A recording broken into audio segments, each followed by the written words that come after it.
How's it going, beer enthusiast friends? I am Johan Warnholtz, marketing director at Phoenix Magazine. With a T. I'll spell it right next time. All right, no worries. And then this is Matt Johnson. He's our director of digital content. That's right. And no T and then Johnson. No. We're very excited to be doing another beer review. Today's beer of the day is the Dynamite American IPA from Goldwater Brewing. We're very excited about this one. Goldwater is one of my favorite breweries in the state. Second that. Yeah, their Machine Gun Teddy is really good. Their Hop Chowder is really good.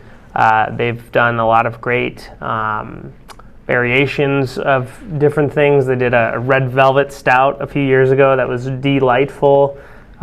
They always do some sort of barrel-aged version of this Machine Gun Teddy. They do some sours. They got a great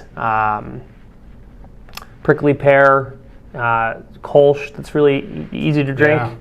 Yeah. So great brewery. Rose Kolsch. That's right. Dynamite American IPA is kind of the cousin to, they have a little bit stronger West Coast IPA, Birthday Suit. That's right. And that one I think is above 7, but this one comes in at 6.4% Dynamite. And I don't know if you remember, but when we were talking to the co-owner Dylan back in February for Beer Week, he said this is his favorite beer that they make. So this is the owner's choice. Yeah, of Dynamite. And the label's super cool. Label. Yep, he's their art director. Our creative director, so he designs all the cans and T-shirts and everything like that. This is a great piece of art there on that can. Goldwater, if you don't know, really cool family story. They're the two owners. Their dad homebrewed for 30 years and just kind of brought them into the fold and taught them how to brew and taught them to love beer. And so they all started this brewery in the heart of downtown Scottsdale, in the old building that used to house the Scottsdale Gun Club. Yeah. And they've just really made a name for themselves. Or Mandel Shooting Supplies, or whatever it was called. Yeah. That's right. It was Mandel Shooting Supply was the top, and then the lower the gun range was, I think, the Scottsdale Gun Club. Okay. I could be wrong about that. Honestly, I probably am. I think it is just Mandel's. I remember the whole it was like shooting supplies because the teddy bear with the machine gun is still sitting up there. Scottsdale Gun Club is something completely different. So I stand completely and utterly corrected. Hey, no worries. But if you've ever had a chance to go down into their, what do they call it? The Gold Mine. I think they're currently redoing it, but the Gold Mine is the old shooting range. It's a basement level shooting range. Really, really cool. That's where they do all their barrel aging and it's a cool little vibe down there with all their custom tanks that fill in the old shooting tubes. Yeah, it's really cool. Yeah, so that's their original location where they do all the brewing. They obviously have a second. They have a tap room location out in East Mesa.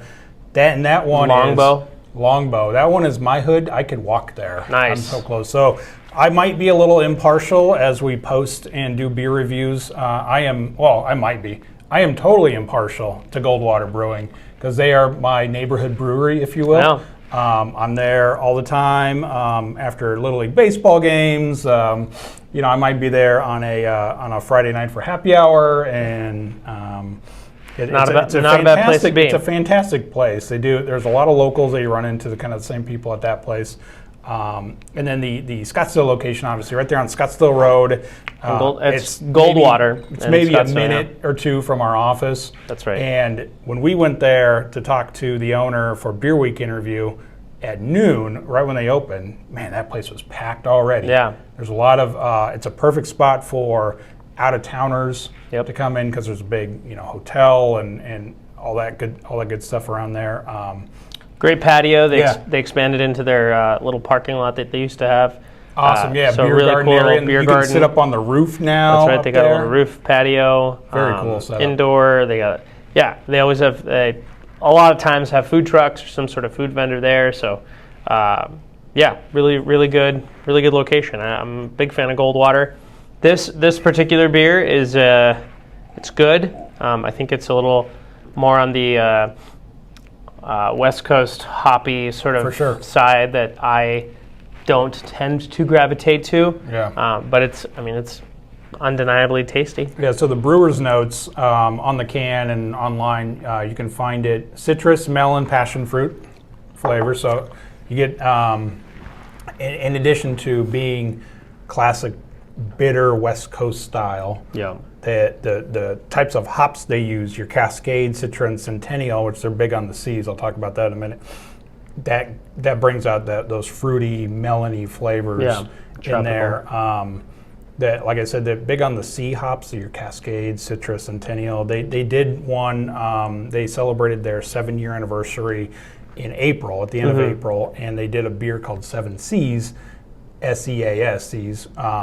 Cool artwork on that, pirate ship, but it combined 7 hops that start with C. And I don't know, Cascade, whatever they are, the Citra, your Centennial, Chinook, I think is one. I can't think of all the C hops. Maybe Copper and Cattle, or am I confusing that with the Arizona C's? So then that was one of my favorite beers I've had in the last month or two. Really, really crisp and clean, West Coast bitter. Super, super good. Yeah, no, that's fantastic. Great anniversary beer, and it came in at 7.7%. So they really hammered home the whole 7-year part of it. Yeah, that's so funny. With being able to engineer a beer that has 7 hops to get it at 7.7%.